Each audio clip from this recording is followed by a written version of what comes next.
Allahu Allahu Allahu Allah Allahu Allah. Baiklah, pada malam yang berbahagia ini kajian kita adalah di surah Al-Mu'minun. Kita awali dengan ayat yang pertama sebagaimana yang sudah dibacakan tadi. A'udzu billahi minasyaitonir rajim. Bismillahirrahmanirrahim. Qad aflahal mu'minun alladzina hum fi salatihim khashi'un ila akhirih. Tuku sekalian, sidang jamaah yang dimuliakan Allah Subhanahu wa taala, setelah kita beribadah di muka bumi ini dan pada akhirnya kita akan meninggalkan bumi ini, kita akan menuju ke alam yang baqa setelah kita meninggalkan alam yang fana ini. Di alam yang baqa itu Allah akan menyediakan dua hal kepada kita sebagai umat manusia. Yang pertama, Allah menyediakan kepada kita surga, dan yang kedua, Allah menyediakan kepada kita neraka. Ketika berbicara masalah neraka, ada neraka yang paling dahsyat di antara segala neraka-neraka Allah, yaitu neraka Jahannam. Neraka Jahannam itu neraka yang paling keras, yang paling dahsyat siksanya. Kemudian yang kedua, Allah menyediakan kepada kita surga. Di antara surga yang paling tinggi, yang paling indah adalah surga Firdaus. Hari ini kita bertanya, siapa penghuni surga Firdaus itu? Tentunya yang pertama adalah penghuninya para nabi, para rasul. Kemudian yang kedua, para sahabat, syuhada, para aulia, dan orang-orang soleh. Itu adalah sebagai penghuni ataupun isi daripada surga Firdaus itu sendiri. Sekarang timbul pertanyaan, apakah Allah sudah menutup pintu surga Firdaus sehingga tidak akan ada lagi orang-orang yang akan mengisinya? Jawabannya tidak. Sampai hari ini, sampai malam ini, surga Firdaus itu masih terbuka lebar. Allah masih membuka pintu kepada kita-kita yang masih hidup ini adalah untuk mengisi surga Firdaus yang sangat megah itu. Kira-kira siapa daripada orang-orang yang akan mengisinya? Allah Subhanahu wa taala berfirman di dalam Al-Qur'an dalam surah Al-Mu'minun yang sudah dibacakan tadi oleh Tengku Jainuddin. Tentunya penghuni adalah orang-orang yang menang, bukan orang-orang yang kalah. Orang yang menang di dalam menghadapi hidup ini. Yang pertama, menang melawan hawa nafsu amarah, yang kepada kita semua ada hawa nafsu itu. Kita menang melawan godaan-godaan syaitan, menang melawan godaan-godaan yang lain. Sehingga kehidupan ini kita selalu menempatkan diri pada hal-hal di mana Allah sangat meridhoinya. Apa kata Allah? Qad aflahal mu'minun. Sungguh mendapat kemenangan orang-orang yang beriman. Ini pasti Bapak Ibu sekalian. Ketika kita membaca ilmu nahu, qad masuk pada fi'lul madhi, yufidu tahqiq, pasti. Qad aflahal mu'minun, pasti akan mendapat kemenangan orang-orang yang beriman. Siapa orang beriman itu yang mendapat kemenangan, yang nantinya menjadi penghuni surga Firdaus? Yang pertama, alladzina hum fi salatihim khashi'un. Yang pertama, mereka orang-orang yang khusyuk ketika melaksanakan solat. Solat yang kita persembahkan kepada Allah sehari semalam 5 waktu. Duhur, asar, maghrib, isya dan subuh kita laksanakan dengan penuh khusyuk, tawadhu, tunduk kepada Allah Subhanahu wa taala. Ketika berbicara khusyuk muslimin sekalian, timbul pertanyaan, bagaimana giat-giat untuk kita mencapai khusyuk di dalam solat? Jawabannya sederhana. Di samping jawaban-jawaban kita sebelumnya, solat untuk mencapai khusyuk adalah solat jangan bawa perasaan. Solat yang kita laksanakan jangan dengan perasaan, tapi solat adalah dengan ilmu pengetahuan. Bagaimana kata ilmu, itulah yang kita laksanakan. Yang pertama apa? Apa kata Allah? Apabila kamu hendak mendirikan solat, fakabbir, maka takbirlah. Yang pertama kita takbir ihram, takbir yang betul. Yang di dalamnya ada bisikan niat. Kita sebagai orang-orang yang bermazhab Syafi'i, bukan bacaan niat tapi bisikan. Karena yang namanya niat itu adalah khatar, bisikan hati. Terbisik di hati kita untuk salat maghrib, isya, subuh dan seterusnya. Itu adalah niat. Kemudian bacalah doa iftitah. Bacalah Al-Fatihah dengan bacaan yang benar. Di sana ada panjang, ada pendek bacaannya. Ada idgham bi gunnah, ada idgham bila gunnah, ada ikhfa, ada idhar dan lain sebagainya. Semua ilmu yang ada dalam kitab tajwid mengenai dengan bacaan kita gunakan dalam bacaan-bacaan itu. Setelah Fatihah kita membaca ayat, bisa panjang, bisa pendek. Kemudian kita ruku yang sempurna. Bagaimana ruku yang sempurna muslimin sekalian? Kasafiatil wahidah. Ruku bagaikan papan yang satu. Jangan tegak dan jangan membongkok, tapi lurus. Itu ruku yang sempurna. Kemudian i'tidal. Kita kembali kepada berdiri betul. Dan seterusnya dan seterusnya.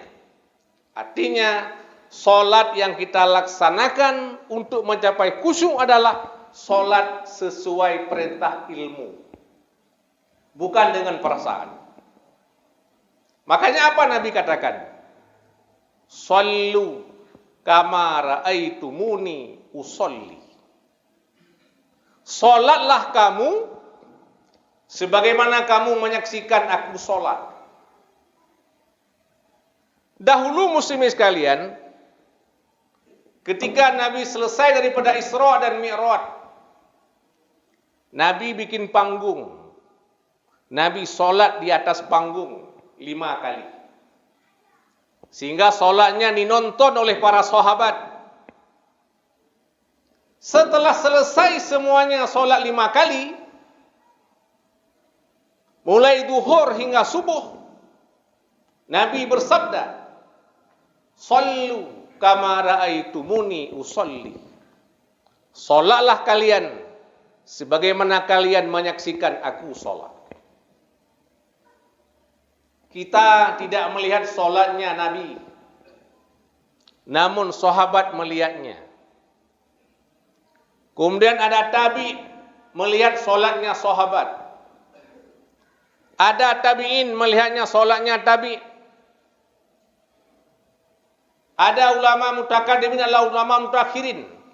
Sampai akhirnya solat Nabi itu ada dalam tulisan-tulisannya para ulama, di dalam kitab-kitab fikih, bahkan ada dalam tuntunan solat itu sendiri.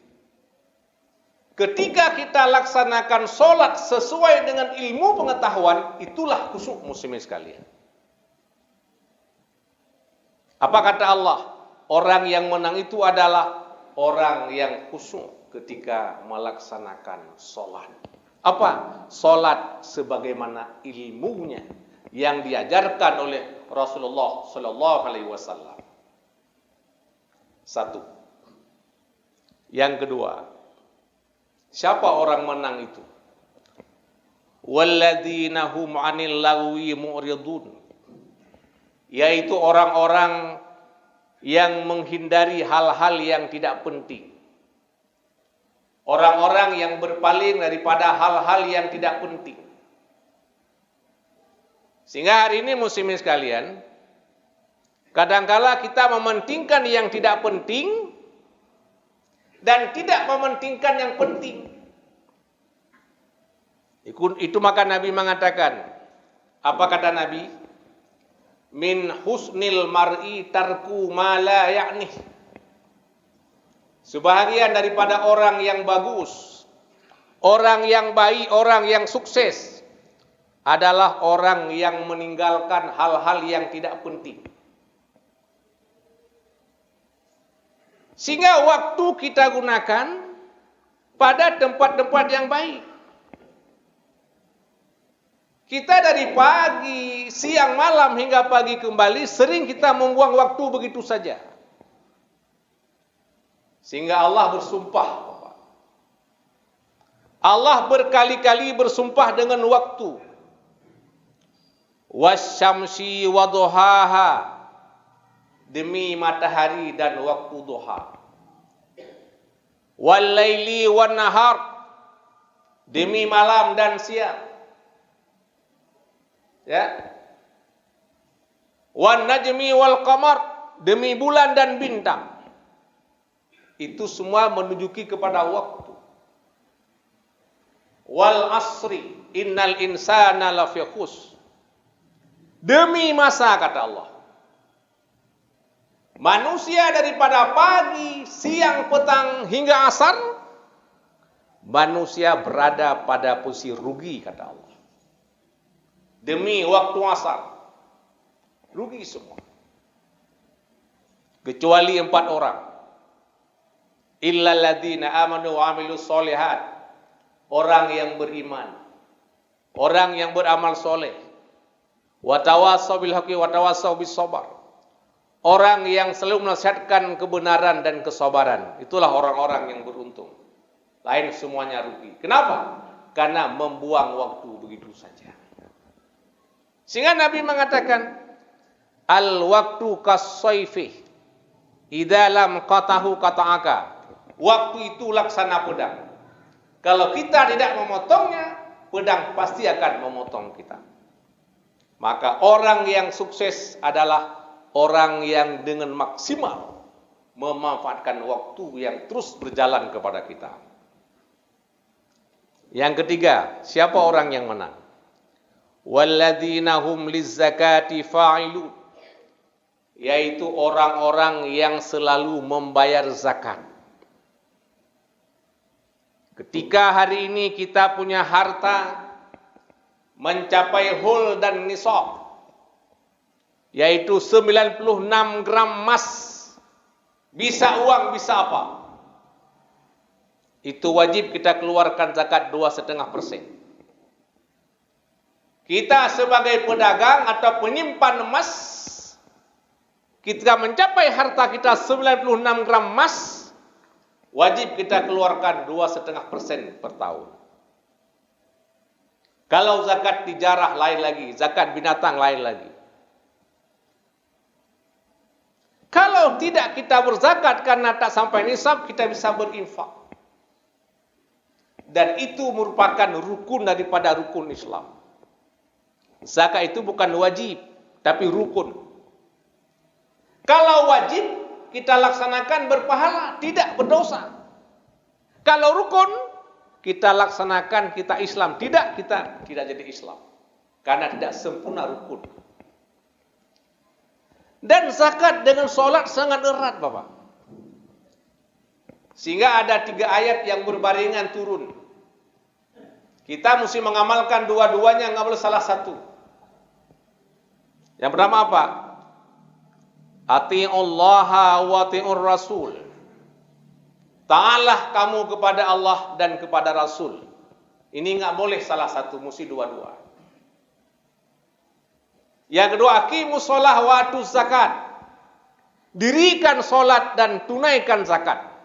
Ini dua-dua mesti kita laksanakan, nggak boleh salah satu. Yang ketiga apa? Aniskurli wali walidaik. Kita bersyukur kepada Allah dan berbakti kepada kedua orang tua. Kalau kita taat kepada Allah, kita murka kepada orang tua, Allah nggak terima taatnya itu. Aqimus shalah wa atuz zakah. Dirikan solat dan tunaikan zakat. Ketika kita solat tidak berzakat, Allah nggak terima solat. Ketika kita zakat tidak solat, Allah pun nggak terima zakat itu. Makanya orang yang menang adalah walladzina hum lizzakati fa'ilun, yaitu orang-orang yang membayar zakat.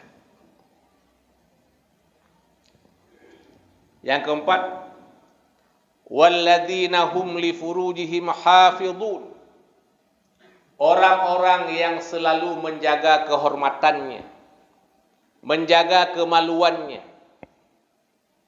Ya, menjaga itu. Jangan sampai kehormatan kita, kemaluan kita rusak.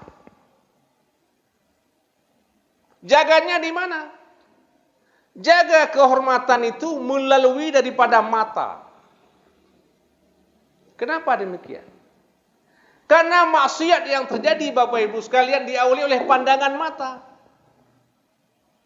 Dari mata sampai ke hati. Sehingga terjadi aksi dari semua anggota tubuh manusia. Itu maka kata Allah, kata Nabi, orang buta itu cukup dengan butanya dia masuk surga. Asalkan dia tidak kecewa kepada Allah dengan butanya itu. Dengan sebab dia buta, dia tak melihat kemaksiatan dan berbagai macam maksiat. Makanya kita jaga kemaluan itu mulai daripada kita menjaga mata itu sendiri. Illa ala aswadihim aw malakat aymanuhum fa innahum ghairu malumin. Kecuali kepada istri kita. Atau kepada budak-budak yang kita punya. Maka itu adalah tidak ada celaan. Kita punya istri, silakan. Itu maka Allah mengatakan dalam surah Al-Baqarah, apa kata Allah? Nisa'ukum harsul lakum fa'tu harsakum anna syi'tum. Itu bahasa yang sangat indah. Istrimu adalah sawah ladang bagimu. Maka datangilah mereka bagaimana kamu suka. Silakan. Yang jangan dua hal. Yang pertama, melalui pintu belakang. Yang kedua, ketika dia haid, menstruasi. Yang lain silakan bagaimana kamu suka. Kita punya istri, kita punya budak misalnya, silakan. Sesuka kalian. Jadi, kenapa demikian? Kita dengan istri tidak menjaga kehormatan. Bahkan Allah memberikan pahala kepada kita. Kita pandang wajah istri dan sebaliknya berpahala dengan pandangan kasih sayang. Kita bergaul dengan dia. Berpahala. Kenapa seperti itu? Karena lewat kita, lewat seorang ayah dan seorang ibu, Allah menciptakan generasi berikutnya untuk mengawal bumi ini sampai hari kiamat. Coba, kalau Allah tidak menghalalkan ini, dunia manusia akan punah. Tapi Allah halalkan dan berpahala. Kenapa? Karena untuk melanjutkan kehidupan di muka bumi ini, semoga ada orang-orang yang tunduk dan patuh kepada Allah Subhanahu wa taala, beriman dan berjihad di jalannya. Dulu kita punya ayah, kita punya ibu. Mereka saling kasih sayang berdua, sehingga hari ini adanya kita menjadi jamaah di masjid ini. Dengan gara-gara kita, ada anak dan cucu kita kemudian akan jadi penghuni jamaah di masjid. Itu maka kata Allah, illa ala azwajihim aw ma malakat aymanuhum fa innahum ghairu malumin. Faman ibtagha wara zalika fa ulaika humul adun. Maka siapa saja yang melakukan di balik itu,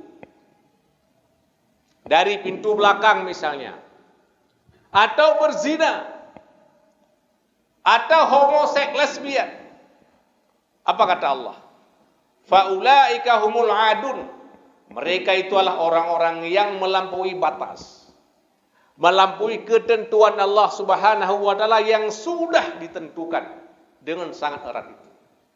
Tapi kita suka kita.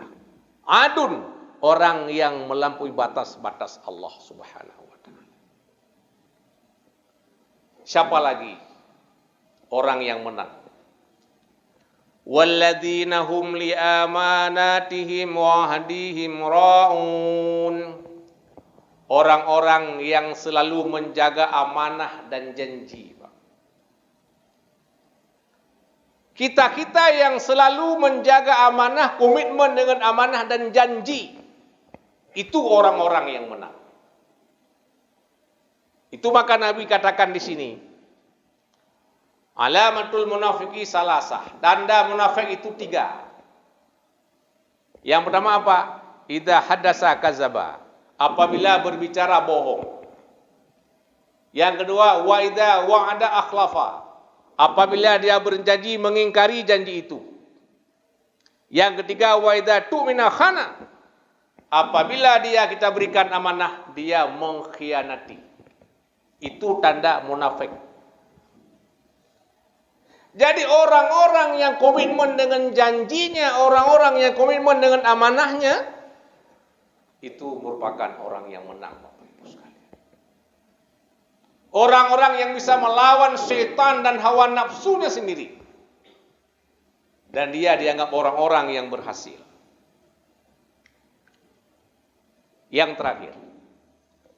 Walladzina hum ala shalawatihim yuhafidun. Siapa orang yang menang? Yaitu orang-orang yang selalu menjaga sholat. Orang-orang yang selalu memelihara sholat.